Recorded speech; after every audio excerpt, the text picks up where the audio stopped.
How would you feel if your only child, whom you struggle to send to school, repeatedly looked down on you and disgraced you because you are poor and uneducated? This is the story of Nne and her daughter, Ada. Ada was Nne's only child. Nne took care of Ada even after the death of her husband.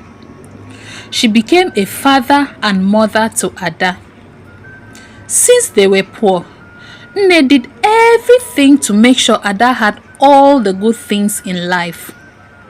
She would weed people's farms, carry bricks, hawk and do house chores for people to get paid for her to put Ada through school.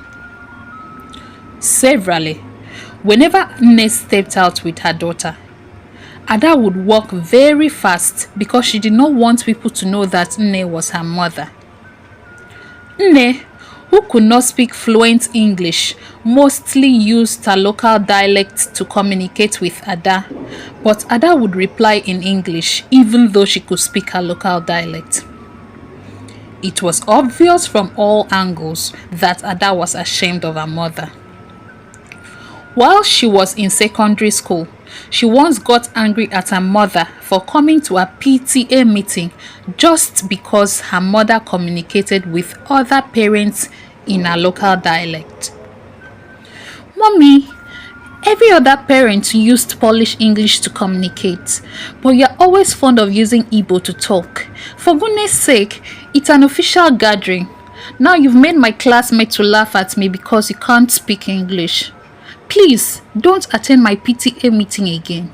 I don't mind getting punished for not inviting my parents," Ada had said. "My daughter, you know I did not go to school. I sent you to school so that you can have all that I could not have. Stop being ashamed of me. I am your mother," Nne would say.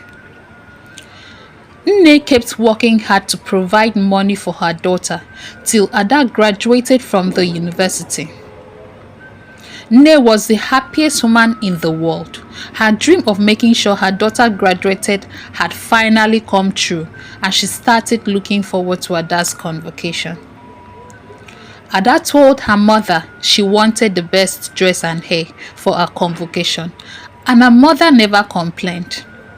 Rather, she worked extra hard for people so she could get paid and give her daughter the money to get all that she wanted, and also give her the best reception at her convocation.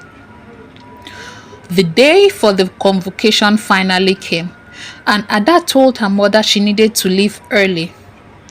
She did not wait for her mother, but Nne was not bothered because she was taking time to prepare nice dishes so she could carry them to Ada's school and give her the best treat. After cooking, Nne took her bath, put on her best dress, and left with the cooler of food.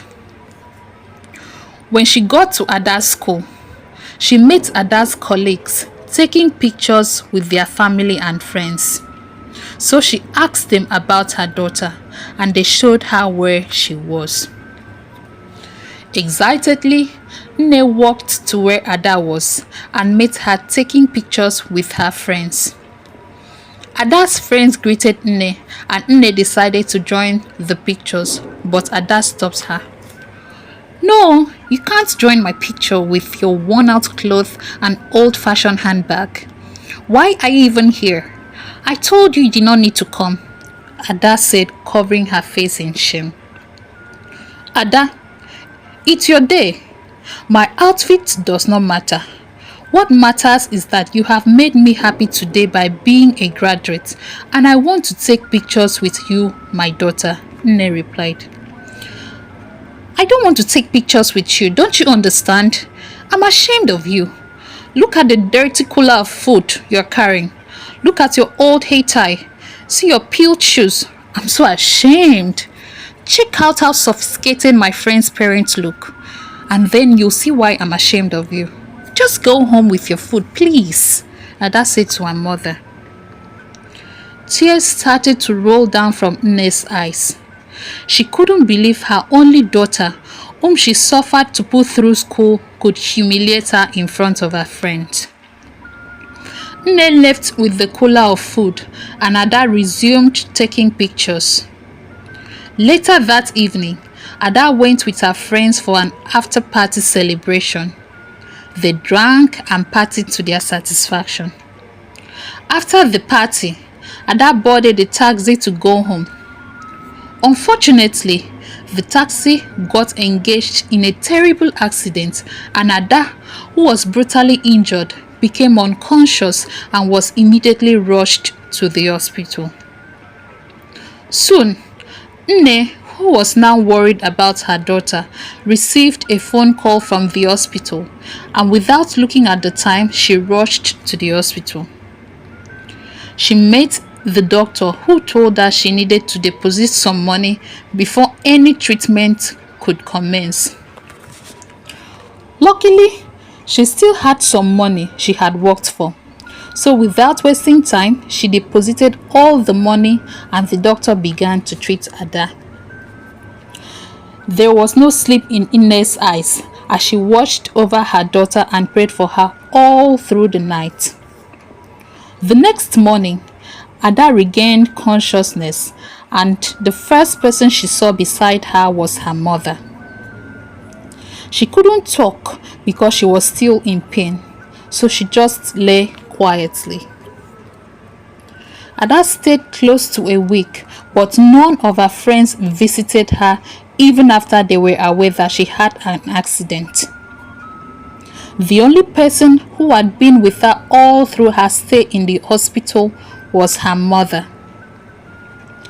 When she was finally discharged and taken home, she could not look at her mother because of how bad she felt. She knelt before Nne and began to cry. "Mommy, I'm so sorry for all the things I said and did to you. You have proven to me that family is everything. You have given me a good life, yet I treated you badly and became ashamed of you. I have wronged you in every aspect for trying to compare you to my friend's parents. Now I have realized that they were not genuine friends. I have realized that you are my best friend. I promise from henceforth that I will be so proud of you.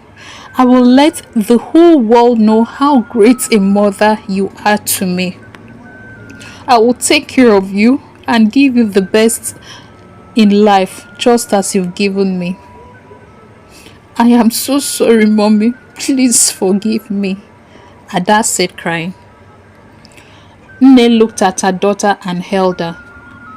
"Ada, my treasure, I have always prayed for God to open your eyes so you could see how proud I am of you. I have always wanted you to be all that I could not be so that you would take care of me. I was heartbroken when you embarrassed me in front of the people you called friends, the same people who did not care to check on you when you had an accident. I'm glad that God has opened your eyes. I have forgiven you, my daughter. Please stand up," Nne said. She held Ada up and hugged her for a long time. Soon, Ada got a job and built a beautiful house for her mother. She gave her mother the best treatment and couldn't stop telling her colleagues in the office how precious her mother was to her. The end.